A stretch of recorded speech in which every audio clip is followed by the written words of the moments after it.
അനിൽ വാസുദേവ് ശരിക്കും ഏറ്റവും പ്രധാനപ്പെട്ട കാര്യമാണ്. ചില ആളുകൾ വിചാരിക്കും ഇത് നമുക്കെന്തോ പ്രശ്നമുള്ളത് കൊണ്ടാണ്. പക്ഷേ ഇതൊരു കാരണം മെസ്സിയെ പോലെ ഒരു ഇൻ്റർനാഷണൽ ആൾക്കാരുടെ ആരാധനാപാത്രമായ ഒരാൾ കേരളം സന്ദർശിക്കുന്നു എന്ന് പറയുകയും അദ്ദേഹത്തിന് പണം അയച്ചു എല്ലാം ക്ലീനാക്കി ഞങ്ങൾ കാത്തിരിക്കുന്നു എന്ന് പറയുകയും ചെയ്ത സ്പോർട്സ് മന്ത്രിക്ക് അദ്ദേഹത്തിൻ്റെ ചങ്ങലയേറ്റ ഒരു ഇടിയാണ് ശരിക്കും ഇത്. കാരണം കള്ളങ്ങൾ പറയുമ്പോൾ നമ്മുടെ ഈ ചെറിയ നാട്ടിലിരുന്ന് പറയുകയാണെങ്കിലും അതങ്ങ് അർജന്റീനയിലെത്താൻ ഇനി സെക്കൻഡുകൾ പോലും വേണ്ട എന്നുള്ള തിരിച്ചറിവ് മന്ത്രിക്ക് ഇനിയെങ്കിലും ഉണ്ടാകട്ടെ. കാരണം അവർ മെസ്സിക്കെതിരെ മാനനഷ്ട കേസ് വരെ ഫയൽ ചെയ്യാൻ നടക്കുന്ന ആളുകൾ തിരിച്ചറിയേണ്ട ഒരു കാര്യമാണ് അനിൽ വാസുദേവ് ഇതൊക്കെ. തീർച്ചയായും ഇതിനകത്ത് എന്ത് വ്യാഖ്യാനങ്ങളും മറ്റാരും എന്ത് വേണമെങ്കിലും നടത്തിക്കോട്ടെ. പക്ഷേ നമ്മൾ ഇത്രയേ ചോദിക്കുന്നുള്ളൂ. ഞാൻ ഏറ്റവും വലിയൊരു മെസ്സിയുടെ വലിയൊരു ആരാധകനാണ്. വ്യക്തിപരമായി മെസ്സിയെ ഒരിക്കൽ നേരിൽ കാണണമെന്ന് അതിയായി ആഗ്രഹിക്കുന്ന ഒരാളാണ്. മെസ്സി കേരളത്തിലേക്ക് വരുമെങ്കിൽ മെസ്സിയെ നേരിൽ കാണണമെന്ന് വലിയ ആഗ്രഹിക്കുന്ന ഒരാളാണ്. പക്ഷേ മെസ്സി വരുന്ന കാര്യത്തിൽ സർക്കാർ പല തരത്തിൽ വാഗ്ദാനങ്ങൾ നടത്തുന്നു. 2023 മുതൽ തുടങ്ങിയതാണ് മെസ്സി ഇപ്പോൾ വരും 2024 സെപ്റ്റംബറിൽ ഒടുവിൽ അദ്ദേഹം ഒഫീഷ്യലായി തന്നെ പറയുന്നു ഞങ്ങൾ അവിടെ പോയി ചർച്ച നടത്തി. ആ ചർച്ച നടത്തിയ ആളാണ് ഈ ലിയാൻഡ്രോ പീറ്റേഴ്സൺ. അങ്ങനെ നടത്തി അവരെ കണ്ടു, എല്ലാ ആളുകളെയും കാണുന്നു, ഉടൻ വരും, അവരുടെ പ്രതിനിധികൾ ഇങ്ങോട്ട് വരുന്നു. പിന്നീട് സ്പോൺസറുടെ കാര്യത്തിൽ പല തർക്കങ്ങളുണ്ടാകുന്നു. പിന്നീട് പുതിയ സ്പോൺസർ വരുന്നു. അപ്പോൾ ഇങ്ങനെ നീട്ടി പോകുന്നു. പിന്നീട് ഇക്കാര്യത്തിൽ പല അവ്യക്തതകൾ വരുന്നു. ഇവരുടെ ഈ ഷെഡ്യൂൾ, അതായത് ഇന്റർനാഷണൽ ബ്രേക്കിലെ മത്സരക്രമം പുറത്തുവിട്ടപ്പോൾ നമ്മൾ ചില സംശയങ്ങൾ ഉന്നയിച്ചു. അതായത് മന്ത്രി പറയുന്ന ഡേറ്റ് 20-അപ്പുറത്തേക്കാണ്. പക്ഷേ ഇന്റർനാഷണൽ ബ്രേക്ക് എന്ന് പറയുന്നത് 6 മുതൽ 14 വരെയാണ്.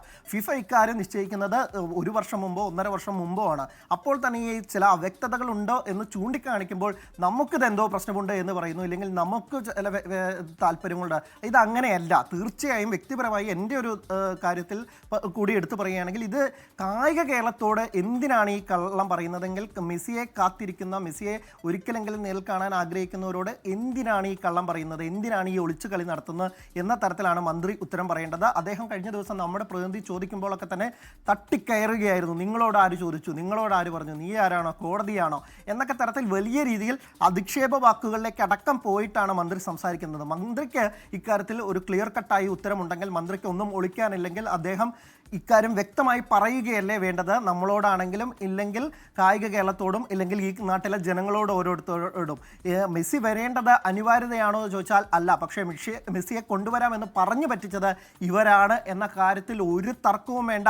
ഓരോ ഘട്ടത്തിൽ ഈ മെസ്സി ഇനി ഈ വർഷം വരുന്നില്ല എങ്കിൽ കേരള ഫുട്ബോളിനോ ഇല്ലെങ്കിൽ ഇന്ത്യൻ ഫുട്ബോളിനോ എന്തെങ്കിലും സംഭവിക്കാനൊന്നുമില്ല. മെസ്സി ഈ വർഷം വരുന്നില്ല, അടുത്ത വർഷത്തേക്കാണ്. അവരുടെ ചില തിരക്കുകളുണ്ട്, ലോകകപ്പിൻ്റെ തിരക്കുകൾ കാരണം പിന്നീട് മാറ്റിവെച്ചു, ഇല്ലെങ്കിൽ ഞങ്ങൾ ട്രൈ ചെയ്തു കിട്ടിയില്ല എന്ന് പറയുന്നതിന് മന്ത്രിക്ക് എന്തെങ്കിലും തരത്തിൽ പ്രശ്നമുണ്ടോ, ഇല്ലെങ്കിൽ മന്ത്രിയുടെ അഭിമാന പ്രശ്നമാണോ എന്നുള്ളത്. ഇതിനകത്ത് രാഷ്ട്രീയമായി പോലും ചില ആരോപണങ്ങൾ ഉന്നയിക്കുന്നുണ്ട്. മന്ത്രി ഈ ഒരു മെസ്സിയുടെ കാര്യം എപ്പോഴും എടുത്തിടുന്നത് ഏതെങ്കിലും ഇലക്ഷൻ്റെ സമയത്ത് എന്നുള്ളതാണ് പ്രതിപക്ഷത്തിൻ്റെ ആരോപണം. ആദ്യം പാലക്കാട് ഇലക്ഷൻ്റെ സമയത്ത്, പിന്നീട് നിലമ്പൂർ ഇലക്ഷൻ്റെ സമയത്ത്, അങ്ങനെ ഓരോ ഘട്ടത്തിലും മന്ത്രി ഇലക്ഷൻ വരുമ്പോൾ ഒരു തുറുപ്പ് ചീട്ട് എന്ന തരത്തിൽ ഇത് എടുത്തിടുന്നു, പിന്നീട് അതിൻ്റെ ഒരു ഓളം ഉണ്ടാക്കുന്നു, പിന്നീട് അതിൽ നിന്ന് മാറുന്നു. ഇങ്ങനെ ആ തരത്തിൽ പ്രതിപക്ഷം ആരോപണം ഉന്നയിച്ചാലും തെറ്റില്ല എന്ന് നമുക്ക് പറയേണ്ടി വരും. കാരണം മന്ത്രി ഇതുവരെ പറഞ്ഞതൊക്കെ തന്നെ തെറ്റാണ് എന്നുള്ളതാണ് തെളിയിക്കുന്നത്. ഒപ്പം തന്നെ കരാറിൻ്റെ കാര്യത്തിലും വലിയ വീഴ്ച സർക്കാരിൻ്റെ ഭാഗത്ത് വരുത്തി എന്ന് അവരുടെ AFA തന്നെ പറയുമ്പോൾ നമുക്ക് അവരുടെ വാക്കുകൾ ഈ ഘട്ടത്തിൽ കോട്ട് ചെയ്യാതെ പറ്റുകയില്ല. ഇല്ലെങ്കിൽ മന്ത്രി വിശദീകരിക്കട്ടെ, എന്തായിരുന്നു ആ കരാർ, എന്താണ് കരാർ ലംഘനം ഉണ്ടായത്, അല്ലെങ്കിൽ കരാർ ലംഘനം ഉണ്ടായിട്ടില്ലെങ്കിൽ എന്തുകൊണ്ട് എന്നതൊക്കെ തന്നെ വിശദീകരിക്കണം. ഇനി കേരള സർക്കാരിന് ഇതുമായി ഒരു ബന്ധവുമില്ല. വേറെ ഏതെങ്കിലും ഒരു പാർട്ടിയാണെങ്കിൽ എന്തിനാണ് സർക്കാർ 13 ലക്ഷം സ്പെയിനിൽ പോകാൻ ചെലവഴിച്ചത്? ഇനി പറയുമായിരിക്കും അത് മാഡ്രിഡിലെ മറ്റ് കായിക ഓഫീസുകളുടെയൊക്കെ തന്നെ ആവശ്യങ്ങൾക്കാണ് പോയത്. പക്ഷേ മന്ത്രിയുടെ ഫേസ്ബുക്ക് പോസ്റ്റിൽ 2024 സെപ്റ്റംബറിലെ ആ ഫേസ്ബുക്ക് പോസ്റ്റിൽ കൃത്യമായി ആദ്യം പറയുന്നത് അർജന്റീനയുടെ ഓഫീസിൽ പോയി. അർജന്റീനയുടെ ഓഫീസ് എന്ന് പറയുന്ന അർജന്റീനയുടെ അക്കാദമിയാണത്. മാഡ്രിഡിനുള്ള വയേക്കാസ് എന്ന് പറയുന്ന അക്കാദമിയാണ്. അവിടെ പോയി ലിയാൻഡ്രോ പീറ്റേഴ്സിനെ അടക്കം കണ്ടിട്ടുണ്ട് എന്നുള്ളത് ശരിയാണ്. ജേഴ്സികൾ കൈമാറുന്നു. അവിടെ അദ്ദേഹം ഇതിൻ്റെ കാര്യങ്ങൾ സജീവ ചർച്ചയായി എന്നാണ് പറയുന്നത്. ഒപ്പം തന്നെ കേരള ടീം AFAയുടെ പ്രതിനിധികൾ ഇങ്ങോട്ട് വന്നു, ഇവിടെ വന്ന് കാര്യങ്ങളൊക്കെ തന്നെ പരിശോധിക്കുമെന്ന് പറയുന്നു. പക്ഷേ അത് കഴിഞ്ഞ് ഇപ്പോൾ 1.5 വർഷമാകുന്നു, അല്ലെങ്കിൽ ഇത്ര കാലം 1 വർഷമാകുന്നു, ഇതുവരെയും ആരും ഈ വഴിക്ക് വന്നിട്ടില്ല. പിന്നെ എന്ത് സംഭവിച്ചു, കരാർ ലംഘനം നടത്തി എന്നുള്ളത്, എന്താണ് കരാർ ലംഘനം എന്നുള്ളത് മന്ത്രി വിശദീകരിക്കേണ്ടിയിരിക്കുന്നു, സർക്കാർ വിശദീകരിക്കേണ്ടിയിരിക്കുന്നു.